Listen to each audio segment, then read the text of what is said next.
Today we're pairing Duck à l'Orange with some sparkling wines. For you that don't know what Duck à l'Orange is, it is a roasted duck with brown sauce made from beef or veal stock with a juice or zest of an orange. Sounds very nice. Duck à l'Orange or duck with cherry, many people will know. If anybody likes 40 Towers, they'll know that Basil thought he got himself into a bit of stuck with the Duck à l'Orange. But nonetheless, we've got a Slovenian sparkling wine here, Medot. I do like the wine from Medot. Out on the western side of Slovenia, central west side, near the borders of Italy. They've got a wonderful vineyard. I can remember going with my good friend Marian Verovic, and we went up the hill to their vineyard, and they got a most wonderful clear glass tasting room. You're in this lovely clear glass tasting room, and you've got the lovely vineyards, their vineyards that are going down the hill, and in the distance some beautiful hills as well. That's the Medot winery. We've also got what I would say is a wild card here. We've got orange sparkling wine, as in the fruit orange. The actual fruit is, what orange is it? The Fukumoto? There we go. The Fukumoto orange. So we've got a sparkling wine from Chile made with oranges. So let's just to see how that goes together with the Duck à l'Orange. But we're going to give these a go. Any information on this one, Oliver? Yes, I do have a bit on that. That is, it's in the Grisca Brada region, isn't it? Yeah, that's exactly one of the best regions for me for the traditional method sparkling wines of Slovenia. Some wonderful wineries, all collated within a small kind of area, wine growing region. It didn't always start off that way. So back in like 1812, it was rather sort of a poorer area. People were finding it hard just to live day by day type of thing. I think a lot of Slovenia was working, especially like northern Slovenia. When you go there, a lot of the dishes are relevant to people working hard on the farmyards, on the land. So the whole hearty kind of lunches and dinners they used to have. A lot of the dishes are that kind of traditional style. But doesn't surprise me. But now it's a beautiful wine growing region. Certainly worthwhile. If anybody likes to do wine tourism, it's worth a visit. So here we go with the Medot Rosé. This one is silver in the summer days category. Silver summer days category. Okay, let me just try that. Silver summer days category. Okie dokie, let's give it a go. Goryczable the Medot Classico. I'm already getting kind of the red berry fruit aromas. Funny enough, I've got like a rosé kind of butter tint of orange. You tell me, what do you think? Is there a touch of orange to this wine? It's a rosé, but a defined kind of orange character in there as well. Nose is certainly an orange peel in there, but a lot of blossom, pink blossom, red berry fruits. Orange blossom. Orange blossom for Oliver.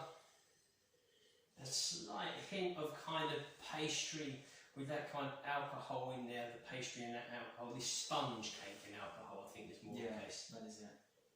Let's go for flavours on this.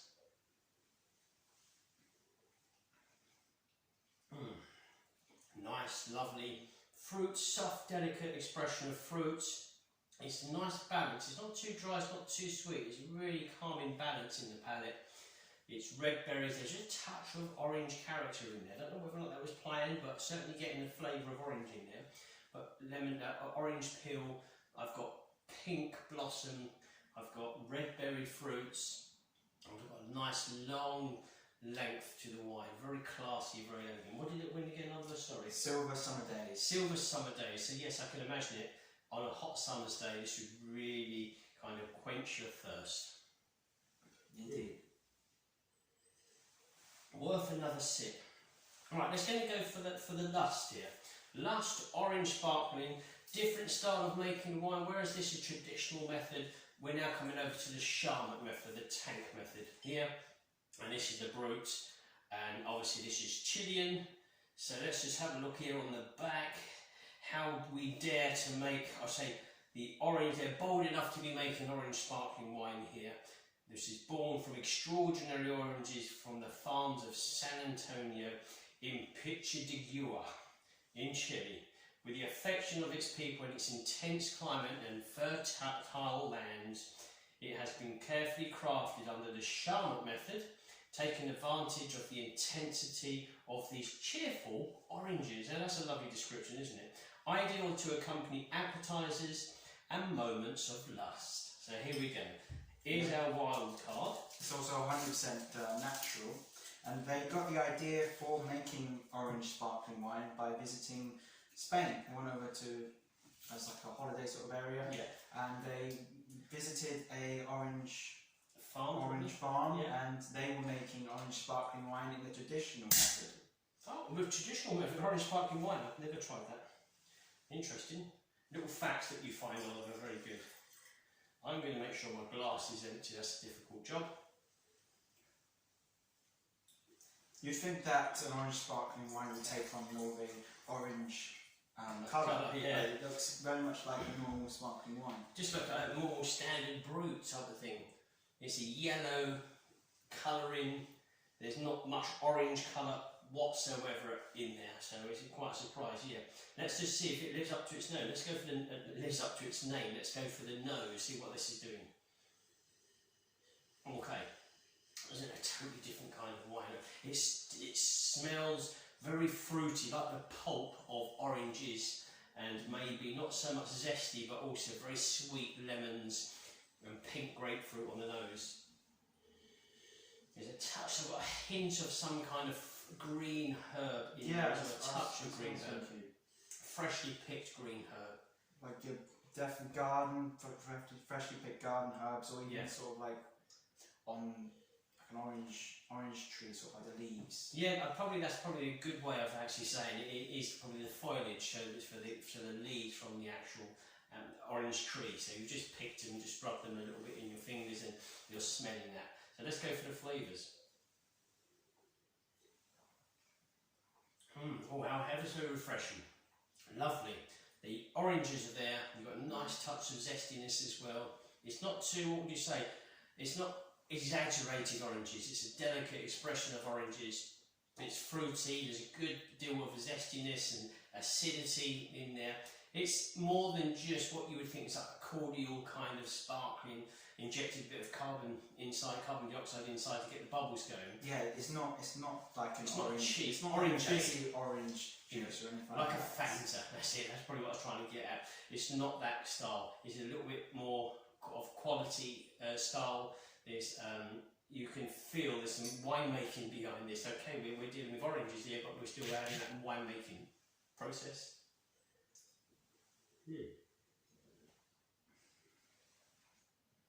Really, really good. And I'll put this back here because that glass is going to be now orange one. So let's go back to the rosé, and we're going to go for the duck à l'orange, pairing it with the Medot Rosé. Okay. And now I thought this would go well. I don't know why. My memories of this wine is very much similar to what I've got now. So it's a very lovely expression of fruits. It's not too dry. It's not too sweet. I'm just thinking with good levels of acidity as well. I'm just thinking it's going to go well with the dish that we've got here. The duck à l'orange is considered a French dish, possibly first being made in 1533. But also the Italians do also claim credit for it being created in Florence during the Middle Ages. Oh, Florence during the Middle Ages. Well, there's always a story with different foods and drinks, where who created it, who's the first person to discover, who first sold it, who first tasted it, and all of this stuff. But this is 1812, I believe, at Medot, so they've got a good history. So the actual winery and their history goes back to 1812. So let's go for the taste.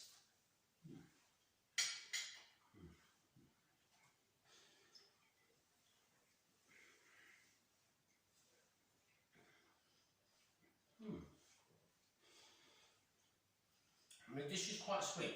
So the dish for me is quite sweet. It's nice, it's savoury, certainly savoury. It's not too fatty. It's quite dry for the meat. And it's a kind of a sweet savoury flavour. This mix to it keeps that sweetness going.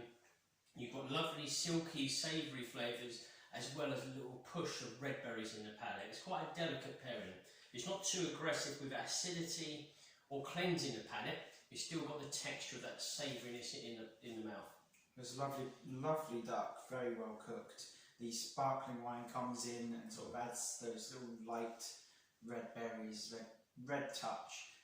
Toning down a little bit the orange from the sauce, but I feel like it sweetened the sauce. Potentially. And leaving the savouriness at the end. You certainly keep that savoury in the palate, but it's a very smooth pairing. So it's a nice pairing. We're going to go over from Slovenia to Chile, back with the Lust and the Orange Bubbly. Let's just see how the wild card works out here for us.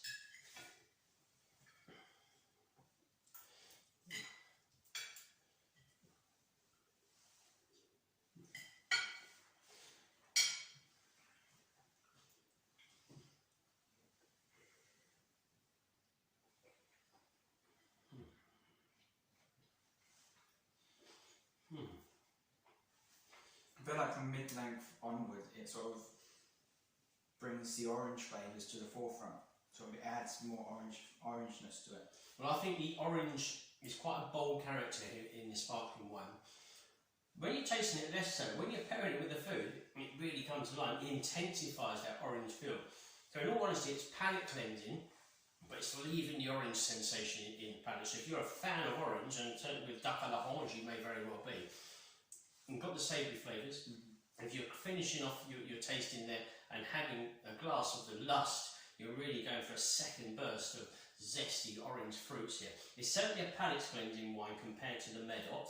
The Medot's more of a relaxed, kind of calming pairing, whereas this is a fruity burst, and it's an overload maybe for some people on orange, to be honest with you. But now actually, as the length is going on, I'm getting the sauce back and the savoury. So there's prolonged orangeness in the palate that towards the close, if you can take your time over enjoying your dinner, then I'm getting the savouriness coming back with that sauce. Yeah. They're both very different actually. They're both very different. I'll probably have to go for the Medot. I think the wild card is a little bit too wild in this pairing, and I think the Medot was rather a nice balance for me, so I would go for the Medot. If you're looking for that extra orangeness to the duck, then definitely the Lust. I would just pick the Medot as well. So the Medot, but still very interesting wines, especially the Lust with the orange bubbly. So there we go. So thanks for watching the duck à l'orange with Medot and Lust, and until next time, Enjoy the fizz.